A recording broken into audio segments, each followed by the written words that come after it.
What's up? It's Tyler Keith here, plugged on, here with the new, a review of the new album from the band Mindmaze entitled Resolve. Got it right. Yeah, we got it. Definitely not our second time trying this. No, definitely not. If you don't know Mindmaze, it's because they are a relatively smaller band, you could say. This is their third album. They are power metal, progressive metal, classical metal. They just kind of smash a ton of shit together from Allentown, PA. And this is on Inner Wound Recordings. We saw Mindmaze 2 or 3 years ago now. I think three. It was 3. We saw them. Actually, it's 3 years to the day. It's 3 years to the day? Wasn't it April 29th? It was. We saw them open up for Primal Fear in Baltimore, and we're like, wow, these guys are really good. So then we checked out their music, and their music is fantastic, and they put out a new album, and we want to talk about it, because we like these guys. We jam these guys a lot. Their first album is great. I thought their second album was even better. Back from the Edge. It was way more mature and just better. It was great. So I was very excited for this album. And so, what did you think of it? I do like this album. I think that again, as like I mentioned with their last album, this album definitely seems a bit more mature than their first album. It seems like one of the things that I like that's kind of about this, which I like bands that do this, which is it's not like we're writing stuff and it's like, hey, what's the craziest, coolest thing that we can put in and put together to make a song? It's like, here, let's just write something and see what comes up. And that's kind of like the vibe I get, that this is just kind of like almost like a natural progression with a lot of these songs. Another little thing that I noticed on subsequent listen-tos after the first time was that, especially like the first half of the album, like all the songs kind of bleed together. You know, in which half? Like the first half. Yes. In the first half. I was literally going to say the same exact thing, because I think the second half of this album is when it really comes alive. Yeah. You know? I meant like literally the tracks, like, or like they kind of fade in and out. Like there's not like a definitive end. And that's what I meant. Too. That's actually what I meant. That too. But I just feel the first half just... It's good. It's fine. The only track that really stands out to me is Fight the Future. Yeah. That chorus is fucking great.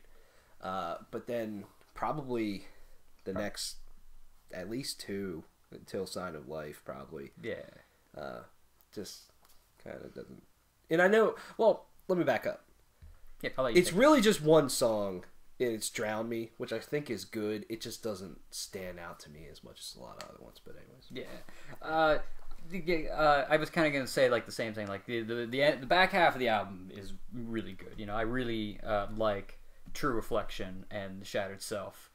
Not in release. I mean, all 3 of those songs are great. And Path to Perseverance, I can't tell because I'm looking at this. I believe that's the 11-minute long song. That one's also very, very cool. It's like, and they did it a bunch on this album. There's like a piano part, and it sounds very similar. I don't know if it's I can't off the top of my head if it's the same thing, but they've used like the piano stuff. Yeah, they reuse it multiple times, which is very cool. Like I like kind of stuff like that where there's like a theme to an album and it kind of comes back through. It makes it more almost like symphonic music in a lot of ways, because that's like how like a lot of those are written. Since there's so many instruments, there's multiple themes. If I had to put a button on what my favorite song is, I'd probably have to say it's Abandon. I really like Abandon. I just like everything about that song. And Mindmaze is a band, and with this album it kind of exemplifies this. They're a band that kind of hits all the cylinders of things that like I like in music, whereas there's some of the less, I mean, the more superficial, which is the fact that I like female vocalists. I just like the way they sound a lot better. But like everything about, you know, this sounds good. There's a lot of awesome riffs on this album. You know, but the only part that I really like from the song is the kind of opening riff part to Drown Me. I'm like, oh, that's kind of slow and almost like dirty in a lot of ways. I'm like, I like that. But like the guitar solos, you know, which is something that I remember coming away from that first show and listening to the first album when we saw them. I was like, wow, these solos are really good, and they're still really good. Like just about all of them. I mean, they're all really, really good. And then, like, just musically, the whole album really does come together very, very nicely. I hope this band starts to get more recognition because they deserve it. Man, these guys are really good. So, yeah, I'm a big fan of this album. I like it a lot. Yeah, I like it too. I just think that some things do just kind of run together a little bit, and it's a little bit similar from song to song. But then there's some tracks that just absolutely stand out that are just killer. Like I said, "Fight for Future" I think is really good. "True Reflection" is probably one of my favorite ones. "Release," "Sign of Life" is really good. I just felt that "Back from the Edge," those songs were just a little bit more distinct and stood out from each other. That's like the only thing that I think is really, really wrong or bad about this album. Otherwise, it kicks a lot of ass, and it's an album that gets better and better every time you listen to it. It doesn't hit you right away, but then you listen to it over and over and over again, and then it just clicks with you, and you go, "Wow, there's a lot of beauty and magic in a lot of these songs." I love the added touch of piano in multiple spots. I think that adds a lot to it. And like Keith said, Jeff Teets, the guitar player, is fucking amazing. I mean, holy shit. Just about, even back to the first album, the guitar work was phenomenal. And this is so much better to me. Like, solos, riffs, everything. That guy, he just kicks ass, and it just feels like every solo is just so crafted, and there's so much care that's put into it, and it's great. I also think Sarah Teets, the vocalist, is way better on this album. She sounds phenomenal. I think "Fight for Future" is the track that really stands out to me. That chorus is just so good and powerful. It's and I was like, wow, you know.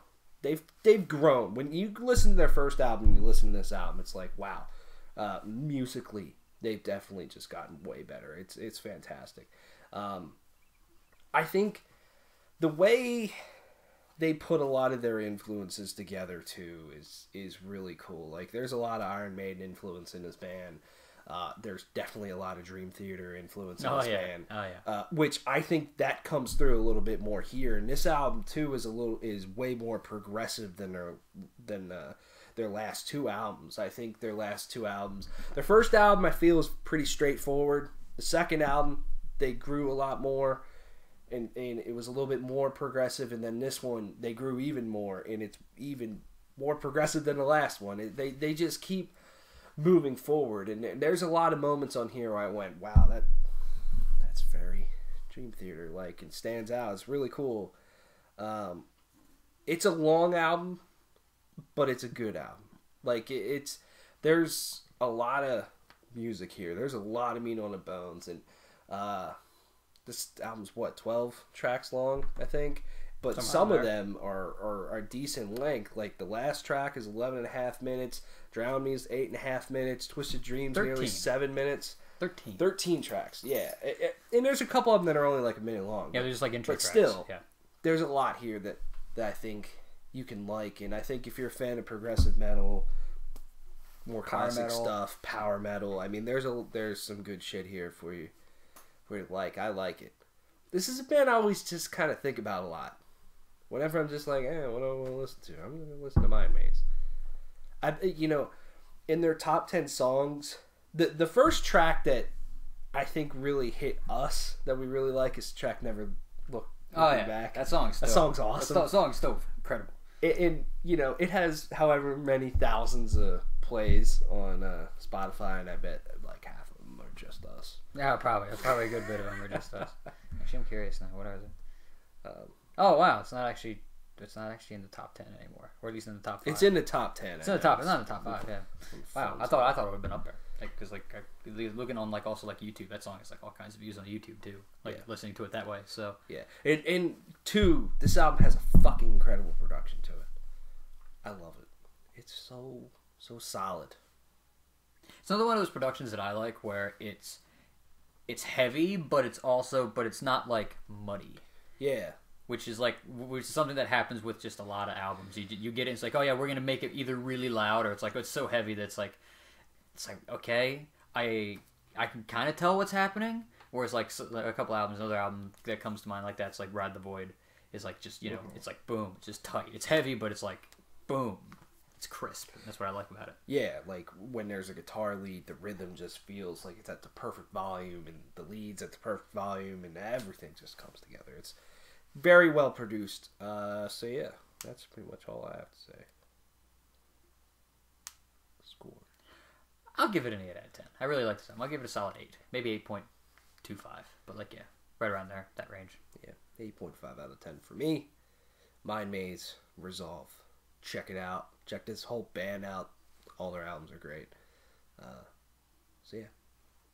They are on tour with Serenia in Arcona, I believe. So check it out. See you guys later.